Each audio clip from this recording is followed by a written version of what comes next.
It was June 21st, 1979, on P Landing Road. It's about 2 miles off of Highway 17. Captain Phil Perry with the Brunswick County Sheriff's Office says it was around 1:45 in the afternoon. There was a Buick Electra, possibly a dark green, late model Buick Electra 225, traveling towards Thomasburg. Perry says 26-year-old Bennie Smith and his friend James Lee were on a motorcycle headed in the same direction. Bennie attempted to pass, and as he passed, got upside of the Electra 225.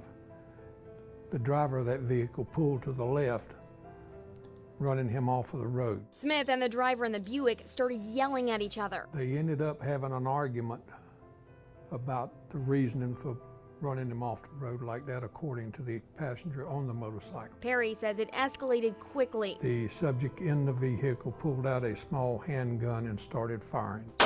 He says Lee jumped into a ditch. Bennie was struck one time in the head. Shots went through a motorcycle helmet. Perry says the shooter never got out of his car. When he drove off, according to everybody there, he was in no rush. Despite a witness and several neighbors all watching. You would think after shooting somebody and you got a witness there, or a couple of witnesses there, that he would have floored it and hightailed it down the road, but he didn't. After he was gone, Perry says Lee got out of the ditch. He went up to the victim and had to move the bicycle, the motorcycle, off of the victim. Smith died 2 days later at the hospital. Investigators put together a composite sketch of the shooter. Witnesses say it was a man in his 30s or 40s. They say his car had some writing or a sign on the side of it. Perry says the man shot Smith with a .25 caliber gun. Lots of clues, but still no answers 3 decades later. Several people have been interviewed over the years, and they have more or less been eliminated. And while they don't know who did it,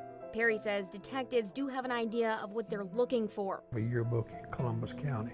Very possible suspects from that county. Yearbooks from around 1957 through 1967. Someone that resembles this shot that we have here, this composite. Someone who could be the shooter behind a murder that all started behind the wheel. Road rage. Deadly road rage that remains unsolved.